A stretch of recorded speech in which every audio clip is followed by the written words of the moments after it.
नमस्कार, स्वागत है आपका पहाड़ प्रभात में। आपके साथ मैं हूं अंजलि भंडारी और रुक करेंगे इस बीच आ रही है एक बड़ी खबर की और बड़ी जानकारी आ रही है वो आपको बता दें। बड़ी और अहम जानकारी इस बीच आ रही है सीएम सुक्खू की अधिकारियों के साथ बैठक। जी हां, अधिकारियों के साथ बैठक। सीएम सुक्खू की बैठक में राज्य के हालात को लेकर चर्चा हुई है। ये बड़ी खबर, बैठक में कई बड़े फैसले लिए गए हैं। इस बैठक में इस वक्त की बड़ी खबर आपको बता रहे हैं तो पेड़ों के कटान पर भी फिलहाल रोक। शिमला में निर्माण कार्य पर रोक। सीएम सुक्खू की अधिकारियों के साथ बैठक। इस वक्त की बड़ी खबर, बैठक में राज्य के हालात को लेकर चर्चा हुई है। बड़ी और अहम जानकारी आपको यहां पर दे रहे हैं। तो पेड़ों के कटान पर भी फिलहाल रोक लगाई गई है। ये बड़ी खबर, शिमला में निर्माण कार्य पर रोक। जब बारिश के बाद जब धूप लगती है तो उसके बाद और लैंडस्लाइड्स होने का खतरा रहता है, जैसे कि पिछले कल कुल्लू में लैंडस्लाइड्स हुआ। मेन मकसद अभी भी हमारा ध्यान है कि जो सब्जी किसान की है, जो बागवान का फल है, वो मंडियों तक पहुँचे। अभी उस संदर्भ में बात हुई है और कुछ एक चीज़ों को हमने दोबारा से कहा है कि जो नियम है उसमें कुछ परिवर्तन करने की बात हमारी बैठकों के द्वारा चल रही है। और अभी हमने शिमला में, क्योंकि बारिश के बाद जहाँ खुदाई का काम है, उस संदर्भ में अभी मैंने चर्चा की है कि जो अभी हमारे मकान का काम शुरू है या कोई और काम शुरू है, उसको कुछ समय के लिए हमें कैसे रोका जा सकता है, उस दृष्टिकोण से भी हम बात कर रहे हैं। तो निश्चित तौर पर शिमला से पेड़ काटने के लिए भी हमने अभी मना कर दिया जब तक कोई उसकी सर्वे नहीं हो जाता कि ये पेड़ बहुत डेंजरस है। तो इस दृष्टि से हमारी रोज बैठकें चल रही है। और ब्यूरो चीफ विकास शर्मा हमारे साथ इस बीच जुड़ गए हैं ज्यादा जानकारी के साथ। विकास, मुख्यमंत्री ने अधिकारियों के साथ बैठक की और क्या कुछ महत्वपूर्ण फैसले इस बीच लिए गए, साथ ही जिन बातों का ऐलान यहाँ पर, जिन बातों के निर्देश यहाँ पर दिए गए हैं, उससे साफ जाहिर होता है कि हाल फिलहाल जो आपदा आई उससे जरूर यहाँ पर सीख लेते हुए पौधारोपण को यहाँ पर प्राथमिकता दी जा रही है। देखिए, बिल्कुल। और नगर निगम शिमला का एक टारगेट है, कहा जा रहा है कि 5000 पेड़ जो है वो अब लगाए जाएंगे फिलहाल। और दूसरा, अगर कुछ दिन पहले की हम बात करें, जिस तरह से भूस्खलन की परिस्थितियां पूरे हिमाचल प्रदेश में बनी थी, वहीं शिमला शहर के अंदर भी इसी तरह की परिस्थितियां जो है वो बनी हुई थी, जिसके अंदर ये देखा जा रहा था कि कुछ एक जगह पे लगातार ये शिकायतें जो है वो सामने आ रही थी कि कुछ एक जगहों पर जो है वो बेतरतीब तरीके से जो है, यानी जहां पर जरूरत नहीं है वहां पर भी पेड़ों का कटान जो है वो किया जा रहा था। इन्हीं चीजों को देखते हुए मुख्यमंत्री ने बैठक की और ये पाया गया बैठक के अंदर कि ऐसी सही में ऐसी कई ऐसी जगहें थी जहां जो है अभी पेड़ों को काटे जाने की जरूरत नहीं थी और वहां पर भी पेड़ों का कटान जो है वो यहाँ पर कर दिया गया। तो ऐसे में पेड़ कहीं जरूरत से ज्यादा ना काटे जाएं और वह तमाम ये चीजें जो है, इसको देखकर एक बैठक जो है वो की गई और साथ में निर्णय ये भी लिया गया कि जो शिमला शहर के अंदर जो निर्माण कार्य हैं फिलहाल उनके ऊपर रोक यहाँ पर लगा दी गई है। और पेड़ कटान भी जिस तरह से पेड़ जो है भारी संख्या में यहाँ पर काटे गए थे, भारी मात्रा में यहाँ पर काटे गए थे, उन पेड़ों के कटान पर भी फिलहाल के लिए भी रोक लगा दी गई है।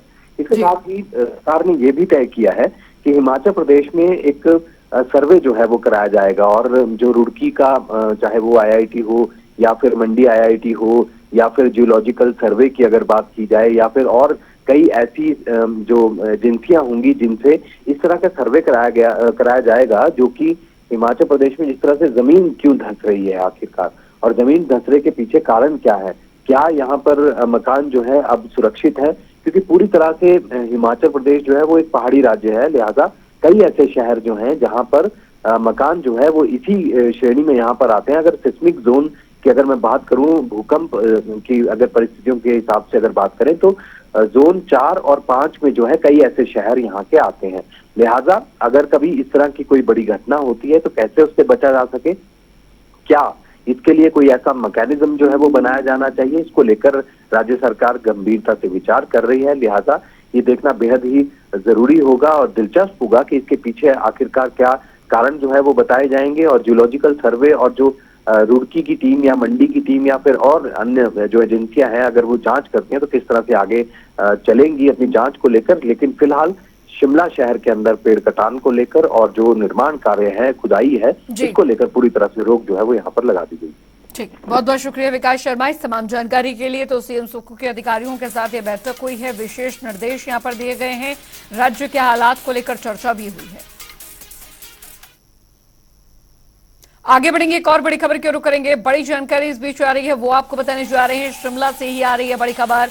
शिमला को हरा भरा करने के कवायद अब तेज हो गई है। जी हाँ, बरसात में 1000 पेड़ गिरे हैं, काफी नुकसान राज्य में हुआ है। 5000 पेड़ लगाने का नगर निगम ने लक्ष्य रखा है। तो बरसात में 1000 पेड़ गिरे हैं, काफी नुकसान भी पर्यावरण को हुआ। शिमला को हरा भरा करने की अब कवायद जो है वो शिमला नगर निगम की तरफ से तेज की गई है। बरसात में 1000 पेड़ गिरे हैं इस बार, तो 5000 पेड़ लगाने का नगर निगम ने ये लक्ष्य यहां पर रखा है। शिमला को हरा भरा करने की कवायद तेज कर दी गई है।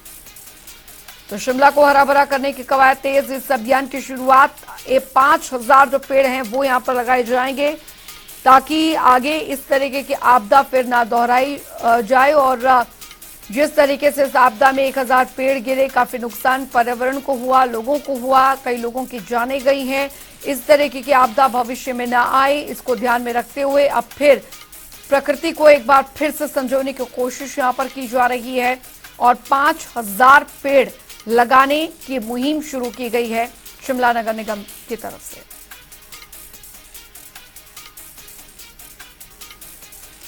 बड़ी खबर आपको बता रहे हैं, 5000 पेड़ लगाने का ये लक्ष्य नगर निगम द्वारा शिमला को हरा भरा करने की कवायद तेज कर दी गई है। बरसात में हाल फिलहाल जो मौसम हुआ, जो आपदा आई, उसमें काफी नुकसान हुआ, लोगों के साथ साथ पर्यावरण को भी नुकसान पहुंचा। बढ़ेंगे आगे, आपको बता दें कि सीएम सुक्खू के राजनीतिक सलाहकार सुनील बिट्टू हमीरपुर जिले के 3 दिवसीय दौरे पर हैं। इस दौरान हमीरपुर जिले में विभिन्न क्षेत्रों में बारिश से हुए नुकसान का जायजा लिया। मुख्यमंत्री के राजनीतिक सलाहकार सुनील बिट्टू ने अपने आवास पर लोगों की जन समस्याएं सुनी और उनके समाधान को लेकर अधिकारियों को दिशा निर्देश दिए गए। वहीं बिट्टू ने कहा कि सीएम ने आपदा के दौरान अच्छा काम किया है।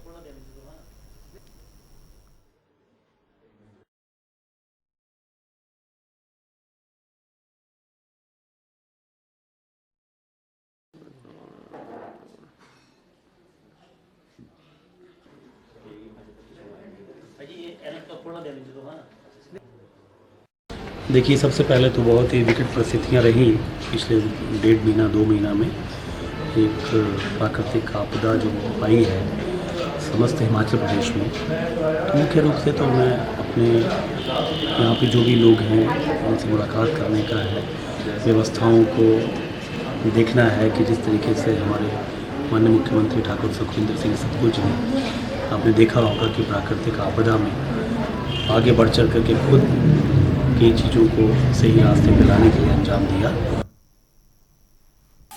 बड़ी खबर इस बीच आ रही है, जल शक्ति विभाग के कर्मचारियों का वीडियो वायरल। ये इस वक्त की बड़ी खबर, पानी की सप्लाई सुचारू करने में कर्मचारी जुटे हुए हैं और डिप्टी सीएम ने कर्मचारियों की तारीफ की है। तो परवा पेयजल योजना को ठीक कर रहे हैं कर्मचारी। जल शक्ति विभाग के कर्मचारियों का ये वीडियो वायरल हो रहा है, जिसकी हर कोई तारीफ कर रहा है। पानी की सप्लाई सुचारू करने में जुटे हैं कर्मचारी और ये वीडियो अब हम आपको दिखाने जा रहे हैं। परवा पेयजल योजना को ठीक करते ये कर्मचारी, आप देख सकते हैं पानी के तेज बहाव के बीच पेयजल योजना को ठीक करने के लिए यहाँ पर कड़ी मेहनत जो है आप देख सकते हैं किस तरीके से कर्मचारी यहाँ पर कर रहे हैं। तेज बहाव बिना किसी चीज की परवाह किए ये कर्मचारी जो हैं इस पेयजल योजना को ठीक करने में जुटे हुए हैं। तो जल शक्ति विभाग के कर्मचारियों का ये वीडियो वायरल हो रहा है। डिप्टी सीएम ने भी इसकी तारीफ की है। पानी की सप्लाई सुचारू करने में कर्मचारी जुटे हुए हैं, ये वीडियो वायरल हो रहा है।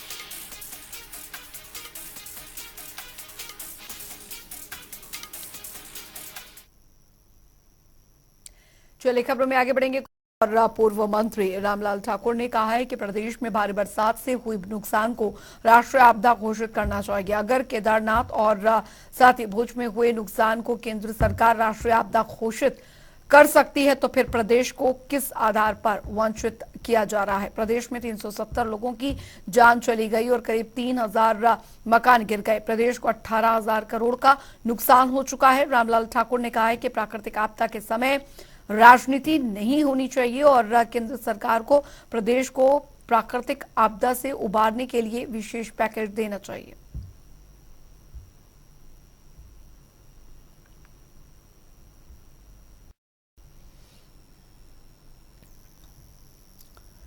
तो हिमाचल में राष्ट्रीय आपदा घोषित होनी चाहिए, इस बात का जिक्र यहां पर किया है।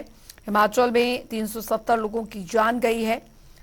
बता दें कि पूर्व मंत्री रामलाल ठाकुर ने प्रेस कॉन्फ्रेंस कर इस बात का जिक्र किया। उन्होंने कहा कि केंद्र सरकार को चाहिए कि हिमाचल की जो जमीनी हकीकत है, जो स्थिति आपदा की वजह से हुई है, उसे समझे।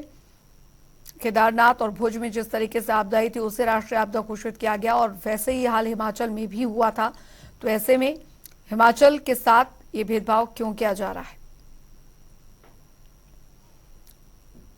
तो हिमाचल में राष्ट्रीय आपदा घोषित करे केंद्र सरकार, इसकी मांग यहां पर की गई है।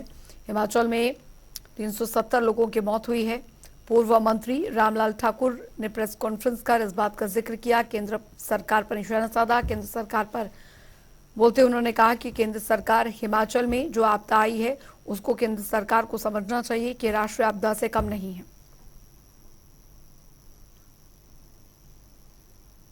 आगे बढ़ेंगे, एक और बड़ी खबर की ओर करेंगे। बड़ी जानकारी आ रही है, वो आपको बता दें। बड़ी खबर, सीएम सुक्खू के बिजली विभाग के साथ बैठक। इस वक्त की बड़ी खबर आपको बता रहे हैं, बैठक में कई मुद्दों पर चर्चा भी हुई है। तो बड़ी और अहम जानकारी आपको बता रहे हैं, बिजली विभाग के नुकसान को लेकर चर्चा की गई है। ये बड़ी खबर, सीएम सुक्खू की बिजली विभाग के साथ बैठक। सीएम सुक्खू के बिजली विभाग के साथ बैठक में कई मुद्दों पर चर्चा की गई है।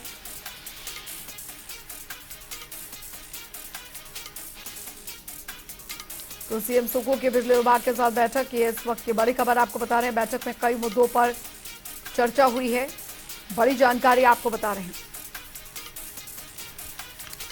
तो सीएम सुक्खू के बिजली विभाग के साथ बैठक, कई मुद्दे ऐसे रहे जिन पर चर्चा यहां पर की गई है।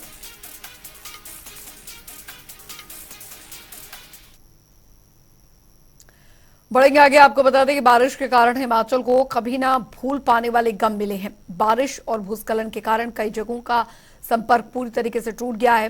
सिरमौर से दिल दहला देने वाला वीडियो सामने आया है, जिसमें लोग अपने आने जाने के लिए पहाड़ी से चलकर जा रहे हैं। ऊपर पहाड़ी तो नीचे नदी, ऐसे हालात में लोग सड़कों को पार कर रहे हैं। इतना ही नहीं, सड़क और रास्ता न होने की वजह से मौत का कुआं पार करने को मजबूर हैं लोग।